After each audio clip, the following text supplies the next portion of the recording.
This is Croven back with you one last time before the break with Rias Nia with the Dead Terrorists versus Kenzoku match.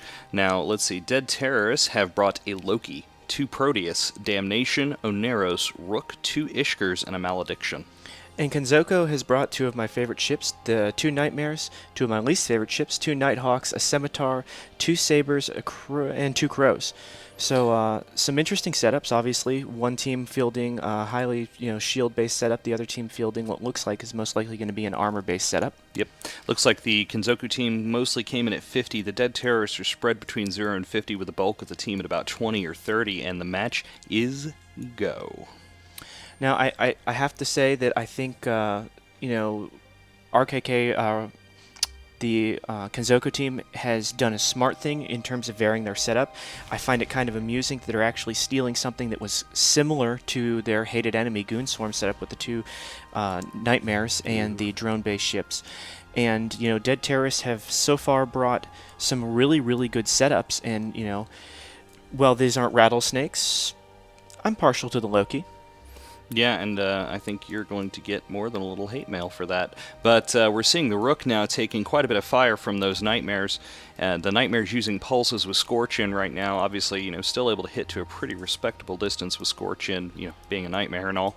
And but it looks like the Scimitar for Kenzoku has been scrambled and now webbed. So we'll see if he's bait or if he's the real deal. Yeah, meanwhile, the Dead Terrorist Rook, coming back from a little bit of shield damage. Obviously, he's got some sort of armor buffer tank on that ship, getting some reps from the Oneros as well as some drone love from range. That Scimitar now in range of the Loki, who is doing some damage, autocannon fit clearly, and a little bit of shield damage. Not seeing a whole lot yet on that Scimitar. No, Scimitar not taking just a ton right now. We'll go ahead and look in. Yeah, it looks like the Loki is on him. And as we zoom out, here comes a Proteus. Yeah, the 2 Proteuses just got into range, and we're seeing the results on the shield bar of that Scimitar as it's now dropping past 50% in a big hurry. Obviously, blasters on those Proteuses, very punishing to this logistics ship here. I do think they've done the right thing. They're bringing out their Tech 3 on the first day, and that's smart. Might as well bring your high damage, bring your expensive setups today when losing it doesn't end the tournament for you. Now, obviously, if you start making it to the top 16 tomorrow and you start losing skill points or having to replace these in a hurry, that gets more challenging.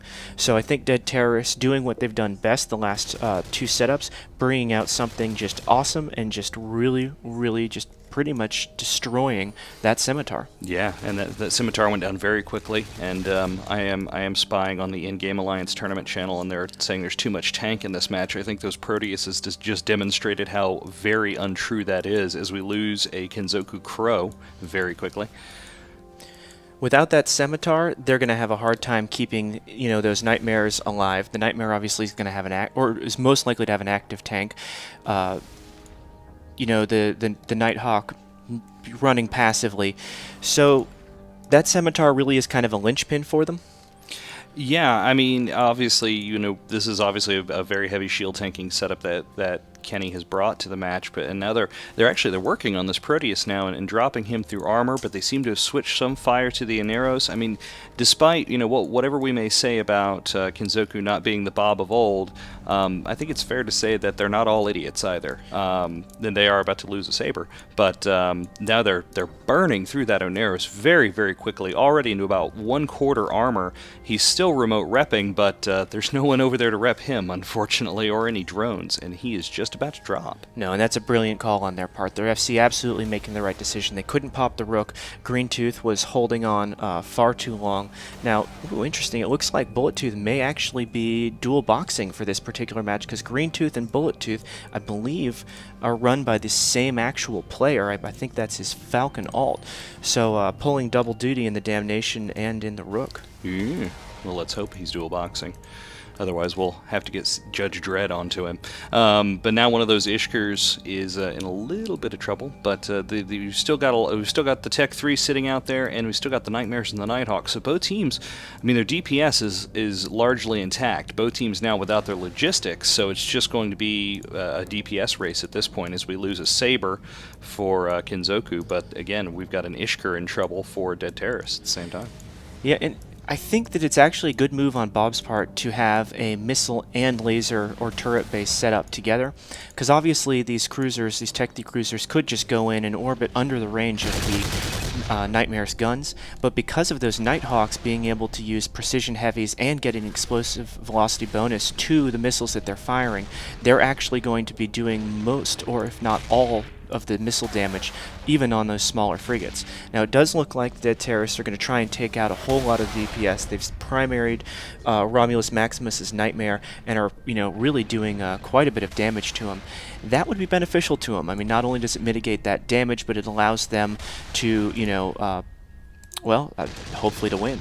Yeah, well, and at the same time, one of those Proteuses is getting primary Kenzoku, realizing just how dangerous those ships are in close, and Romulus Maximus just below 50% shields. The Proteus approaching 50% armor, though, so at the rate we're going, though, unless something changes, it looks like that Nightmare's going to go down first, and a bunch of drones just exploded. I'm guessing smart bombs. Yeah, I mean, the remote red drones on the Proteus just got blown up, and that's a big problem. That's the last of the logistics available to the Dead Terrorist team.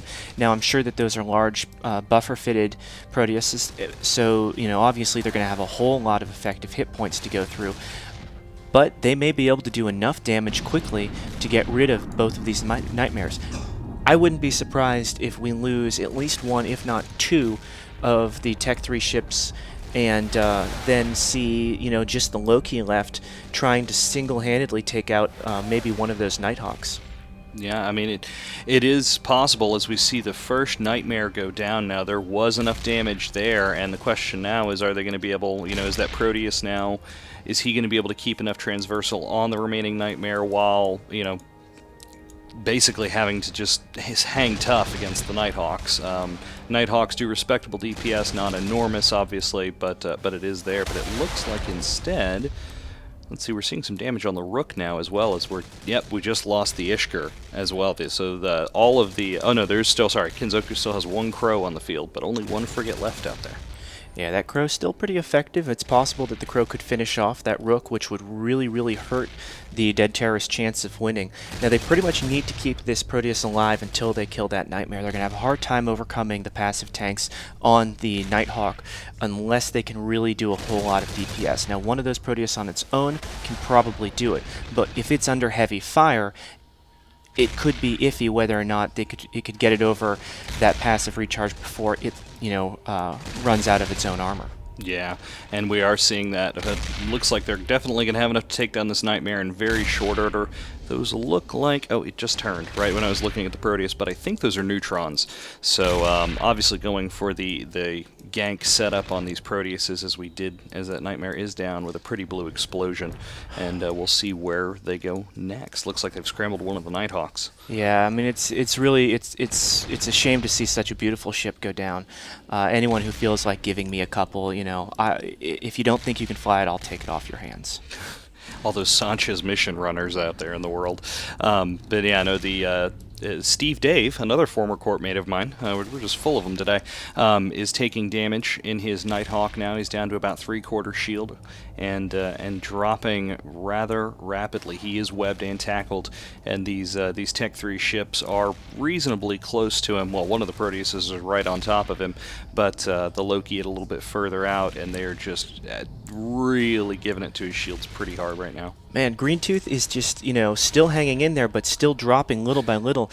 Oh, and he goes down. That's a real problem for the Dead Terrorists now, because those Nighthawks are going to be able to do their full damage. There are going to be no more jams. They may be able to at least drop one of those Proteus, although, no, it doesn't look like it. Steve Dave, pretty much falling apart as soon as he hit armor.